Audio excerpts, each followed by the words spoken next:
Hello and welcome to the IAS academy. आज है तारीख 10 अप्रैल और शुरू करते हैं प्लेन्स स्पेसिफिक करंट अफेयर का न्यूज डिस्कशन। हमारी पहली न्यूज कौशाम्बी महोत्सव 2023 को लेकर है। अब ये न्यूज में क्यों है? दरअसल 7 अप्रैल से लेकर 9 अप्रैल तक यूपी के कौशाम्बी जिले में कौशाम्बी महोत्सव आयोजित किया गया, जिसका उद्घाटन किया था union home minister Amit Shah ji ने। तो इस महोत्सव में हुआ क्या था? बेसिकली इसमें कई सारे स्पोर्ट्स फेस्टिवल थे, वो आयोजित हुए थे। पर हमें यहाँ पे कौशाम्बी के बारे में पता होना चाहिए, क्योंकि यूपीएससी इस पर क्वेश्चन पूछ सकता है। क्योंकि कौशाम्बी क्या था? ये वत्स किंगडम की कैपिटल थी। अब जो वत्स किंगडम था, ये महाजनपदा, जो 16 महाजनपदास थे उसमें से ये एक था। इसकी लोकेशन अगर आप देखोगे तो ये आपको बिल्कुल सेंट्रल में दिखाई देगा। वत्स, इसी की कैपिटल थी कौशाम्बी। ये इलाहाबाद, जो अब तो प्रयागराज है, उसके 56 किलोमीटर साउथ वेस्ट में पड़ता है। और बुद्धा के टाइमिंग के दौरान Kaushambi one of the 6 most important and prosperous towns in India, जब बुद्धा का टाइमिंग चल रहा था। और ये कौशाम्बी एक ट्रेड सेंटर के रूप में डेवलप हुआ था, क्योंकि इसका आप लोकेशन देखोगे तो नॉर्थ और साउथ में ये मेन जो ट्रेडिंग पॉइंट्स था, इसलिए ये काफ़ी ज़्यादा इंपॉर्टेंट था। दूसरा फैक्ट ये है कि यहाँ पर अशोका के पिलर्स भी मिले हैं हमें। Pillars of Ashoka are found both in Kaushambi and in Allahabad. और तीसरा मेजर फैक्ट ये है कि कौशाम्बी की जो ट्राइबल सोसाइटी थी, वो कॉपर के पंचमार्क कॉइन्स बनाती थी। यूपीएससी ने पंचमार्क कॉइन्स पे क्वेश्चन पूछ रखा है। तो जो कॉपर से पंचमार्क कॉइन बनाए जाते थे, वो कौशाम्बी के ट्राइबल सोसाइटी के द्वारा बनाए जाते थे। महाजनपदास को देखें तो कौन कौन से जनपदास है इसमें? कंबोजा, गंधारा, कुरु, पंचाला, सुरासेना, मत्स्य, अवंती, छेदी, मल्ल, कोसला, काशी, वेधा, मगध, अंगा, असम का। तो ये सारी 16 महाजनपदास थी। तो इस पर क्वेश्चन पहले भी आए हैं, तो आगे भी आ सकते हैं, तो हमें पता होना चाहिए। अब चलते हैं आगे। हमारी अगली न्यूज़ WHO को लेकर है, वर्ल्ड हेल्थ ऑर्गेनाइजेशन। अब ये न्यूज़ में इसलिए है क्योंकि इसकी मेकिंग को, इसके फॉर्मेशन को 75 ईयर्स कंप्लीट हो चुके हैं। इस वजह से इस पर न्यूज़ बनी है। अब यूपीएससी आपसे WHO के बारे में क्वेश्चन पूछ सकती है एज ए इंटरनेशनल ऑर्गेनाइजेशन। तो ये यूनाइटेड नेशन की एक स्पेशलाइज एजेंसी है, जो 7 अप्रैल 1948 को बनी थी। इसी वजह से 7 अप्रैल को हम वर्ल्ड हेल्थ डे के रूप में सेलिब्रेट करते हैं। इसका हेडक्वार्टर है जेनेवा में, स्विट्जरलैंड के। ये बेसिकली रिस्पॉन्सिबल है इंटरनेशनल पब्लिक हेल्थ को लेकर। इसमें फिलहाल 194 मेंबर स्टेट्स हैं। और इसकी जो गवर्निंग बॉडी है वो है वर्ल्ड हेल्थ असेंबली। इसमें जो भी 194 मेंबर स्टेट्स हैं वो अपने डेलीगेशन भेजते हैं। फिर ये वर्ल्ड हेल्थ असेंबली बनती है, जो इसकी प्राइमरी डिसीजन मेकिंग बॉडी है, जो जनरली जो मेंबर स्टेट्स होते हैं उनके हेल्थ मिनिस्टर्स के द्वारा ये अटेंड की जाती है, जिसकी हर साल एनुअल मीटिंग होती है जेनेवा में। और वर्ल्ड हेल्थ असेंबली के मेंबर्स हैं सिलेक्ट करते हैं director general of the WHO। और फिलहाल अभी टेड्रोस घेब्रेयेसस ऑफ इथियोपिया फिलहाल डायरेक्टर जनरल है WHO के। अब इसका मैंडेट क्या है WHO का? इसका मेन काम यही है कि वर्ल्ड वाइड हेल्थ को और वेलबींग को प्रमोट करना, खासकर जो वल्नरेबल लीस्ट डेवलपिंग कंट्रीज हैं उनकी हेल्थ फैसिलिटीज़ को अपडेट करना, उनको क्रिटिकल इनपुट प्रोवाइड करना, और हेल्थ इमरजेंसी को काउंटर करना। जैसे कि कोरोना जैसी सिचुएशन आई थी, तो जो विभिन्न देशों के बीच में जो कॉपरेशन था, कोई कोऑर्डिनेशन इस्टेब्लिश करना। दूसरा ये कि टेक्निकल असिस्टेंस प्रोवाइड करना कंट्रीज़ को, ताकि एक इंटरनेशनल हेल्थ स्टैंडर्ड्स बनाए जा सके। और कंट्रीज़ के बीच में, प्राइवेट सेक्टर्स के बीच में, NGOs और जो सिविल सोसाइटीज़ हैं उनके बीच में कॉपरेशन इस्टेब्लिश करना, एक कोऑर्डिनेट करना, ये इसका मेन वर्किंग है WHO के। अगर इसके अचीवमेंट्स की बात करें, स्मॉल पॉक्स को इरेडिकेट करने में इस WHO का बहुत बड़ा रोल था। स्मॉल पॉक्स अभी तक ओनली ह्यूमन डिजीज है जो पूरी तरीके से इरेडिकेट कर दी गई है। तो पोलियो लगभग खत्म हो चुका है। उसके बाद में इबोला को भी लगभग काउंटर किया जा चुका है। तो ये WHO की कुछ अचीवमेंट्स हैं। हालांकि जो कोरोना को लेकर जो क्रिटिसिज्म हुआ था, वो बहुत ज़्यादा क्रिटिसिज्म हुआ था, क्योंकि WHO लगभग फेल हो चुके थे कोरोना को कंटेन करने में। क्योंकि जब चाइना में इसका ओरिजिन हुआ था, तब WHO ने इस पर ज़्यादा ध्यान नहीं दिया था और कोई ट्रेवल एडवाइजरी भी जारी नहीं की थी। इससे चाइना से जो कोरोना वायरस था वो फैलता गया। और बाद में जब बहुत ज़्यादा फैल गया, तब जाके WHO ने इसे एक पेंडेमिक माना। तब तक काफ़ी देर हो चुकी थी। इसी वजह से जो डोनाल्ड ट्रंप थे, उस वक्त जो USA के प्रेसिडेंट थे, उन्होंने बोला था कि WHO ने इस पर बहुत ढीलता बरती और चाइना को सपोर्ट किया, क्योंकि उस वक्त चाइना पे काफ़ी इल्जाम लगाए जा रहे थे कि चाइना ने ही कोरोना वायरस को स्प्रेड किया है डेलिबरेटली। ट्रंप ने बोला था चाइना सिर्फ $28 मिलियन फंड करता है WHO को, और यूनाइटेड स्टेट्स हर साल $57 मिलियन फंड करता है WHO को। उसके बावजूद WHO का कोई इंपॉर्टेंट कंट्रीब्यूशन नहीं है अमेरिका में, और चाइना के साथ में वो ज़्यादा कॉजी रिलेशनशिप शेयर करता है। इस वजह से इससे नाराज होकर WHO की फंडिंग ट्रंप ने रोक दी थी, जो लास्ट ईयर ही वापस से कंटिन्यू हुई है। तो ये पूरा इशू हुआ था WHO के कंट्रीब्यूशन को लेकर। अब चलते हैं आगे।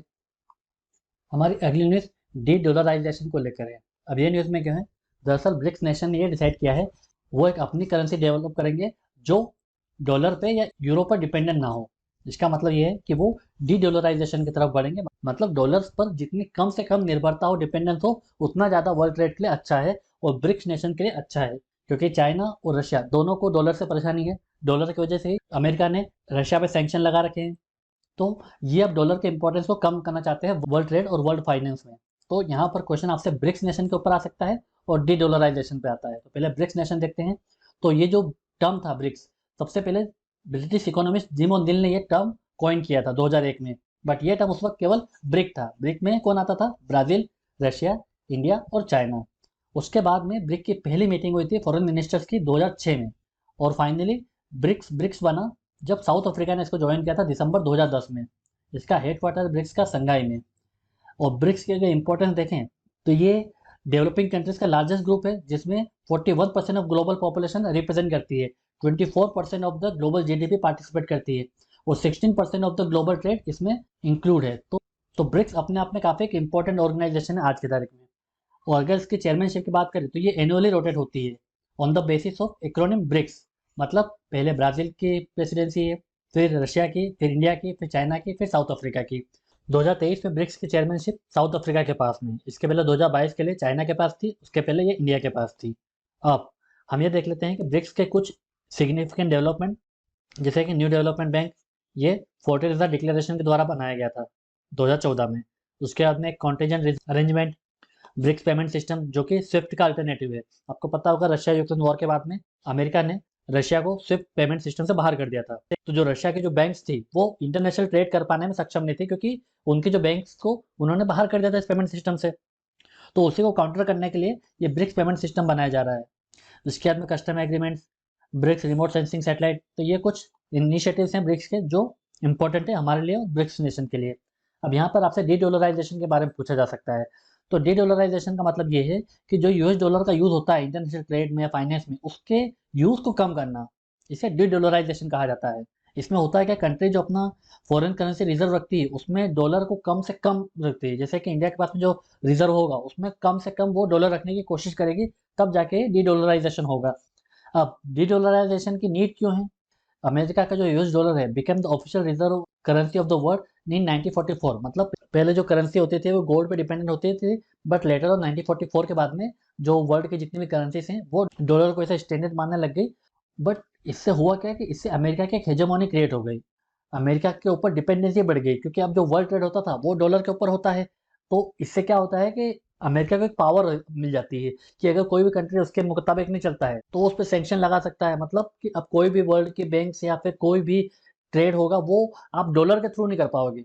अब आपको डॉलर का एक्सेस नहीं दिया जाएगा तो आप कोई भी ट्रेड नहीं कर पाओगे, क्योंकि अमेरिका का ऐसा मानना है कि अगर हमने सैंक्शन लगाया तो किसी और कंपनी ने और किसी और देश ने उसके साथ में ट्रेड किया तो वो सैंक्शन उन पर भी लगाए जा सकते हैं। तो एक डॉलर के थ्रू अमेरिका को एक अनऑफिशियल पावर उसके हाथ में आ जाती थी, जिससे वो किसी को भी ब्लैकमेल कर सकता है। इंडिया ने बहुत सारे स्टेप लिए हैं डी डॉलराइजेशन को लेकर। अब इसमें इंडिया जो ट्रेड करता है डिफरेंट नेशंस के साथ में, उसको अब इंडियन रुपीज़ में करने लग गया है। रशिया के साथ में, ईरान के साथ में, यूके के साथ में, जर्मनी, रशिया, यूएई और कई देशों के साथ में हमारा करेंसी स्वैप एग्रीमेंट भी है। तो इंडिया जो है फिलहाल के लिए इंटरनेशनलाइजेशन ऑफ रुपीज़ की ओर इनिशिएट कर रहा है, ताकि हमारे देश की जो रुपी है, करेंसी है, उसका ज़्यादा से ज़्यादा ट्रेड हो। तो आपसे de dollarisation as a concept के रूप में आपसे पूछा जा सकता है, और या फिर ब्रिक्स के ऊपर आपसे क्वेश्चन पूछ सकते हैं, क्योंकि ब्रिक्स पहले भी यूपीएससी ने पूछा है। अब चलते हैं आगे। हमारी अगली न्यूज़ ओजोन पॉल्यूशन को लेकर है। अब ये न्यूज़ में क्यों है? दरअसल CPCB, central pollution control board of India ने अपनी रिपोर्ट में ये बताया है कि दिल्ली में जो रेनफॉल हुआ था उसके बाद से दिल्ली में ओजोन 3 का जो पॉल्यूशन है वो बढ़ गया है।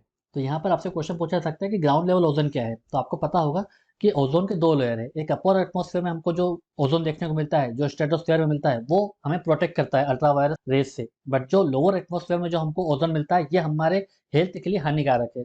कैसे? क्योंकि जो स्ट्रेटोस्फेयर में जो ओजोन होता है वो नेचुरली फॉर्म्ड होता है, इससे जो सन की जो अल्ट्रावायलेट रेज होती है उससे हमें प्रोटेक्ट करते हैं। बट जो ग्राउंड लेवल का जो ओजोन होता है वो गाड़ियों को निकलने वाले धुएं से जो एनओएक्स होता है, नाइट्रोजन ऑक्साइड्स और वोलेटाइल ऑर्गेनिक कंपाउंड्स, ये सनलाइट के साथ मिलकर ग्राउंड लेवल ओजोन बनाते हैं, जिससे कि हमारे हेल्थ को नुकसान पहुंचता है। अब ये सेकेंडरी पोल्यूटेंट भी इसे बोला जाता है, क्योंकि ये डायरेक्टली इमिटेड नहीं होता है, ये केमिकल रिएक्शन के थ्रू बनता है। सनलाइट, एनओएक्स और वोलेटाइल ऑर्गेनिक कंपाउंड जब आपस में मिलते हैं तब जाके ग्राउंड लेवल ओजोन बनता है। इसीलिए इसे ग्राउंड लेवल ओजोन बोला जाता है, जो हमारे हेल्थ के लिए, हमारे प्लांट्स के लिए और हमारे इन्वायरमेंट के लिए अच्छा नहीं है। अब क्वेश्चन आपसे सीपीसीपी के बारे में पूछा जा सकता है। Central pollution control board of India, ये 1974 में बनी थी। इसका हेडक्वार्टर न्यू दिल्ली में है। ये एक स्टेचुटरी बॉडी है जो कि वाटर एक्ट 1974 के बेसिस पे बनी थी, और इसकी कुछ पावर्स हमें एयर एक्ट 1981 से भी मिलती है। तो ये क्वेश्चन आपसे पूछा जा सकता है कि जो सीपीसीपी बोर्ड है वो स्टेचुटरी बॉडी है तो किस एक्ट के थ्रू बनी है। तो ये वाटर एक्ट 1974 से बनी है, और ये कुछ पावर्स अपने एयर एक्ट 1981 से भी डिराइव करती है। ये ministry of environment, forest and climate change के अंदर काम करती है। तो ये बेसिक फैक्ट हो गए सीपीसीबी को लेकर। अब चलते हैं आगे। अब एक प्रीवियस ईयर क्वेश्चन देख लेते हैं जो यूपीएससी ने 2018 के प्रीलिम्स से पूछा था। क्वेश्चन है, with reference to Indian history, who among the following is a future Buddha yet to come to save the world. तो यहाँ पर क्वेश्चन आपसे फ्यूचर बुद्धा के ऊपर पूछा जा रहा है कि कौन है वो फ्यूचर बुद्धा जो धरती पर अवतरित होंगे, जो धरती पे धर्मा को रिस्टोर करने के लिए जन्म लेंगे। तो वो फ्यूचर बुद्धा कौन है बुद्धिस्ट टेक्स्ट के अनुसार? तो ये है मैत्रेय। आपने जो लाफिंग बुद्धा देखा होगा वो माना जाता है वो इसी मैत्रेय बोधिसत्व के ऊपर है। मैत्रेय को यहाँ पे बोधिसत्व या फिर अजित बोधिसत्व भी बोला जाता है। ये अभी धरती पे आए नहीं है, ये अभी तुषिता हेवन में है। तुषिता हेवन जो बुद्धिस्ट कॉस्मोलॉजी है उसमें ये अभी रह रहे हैं।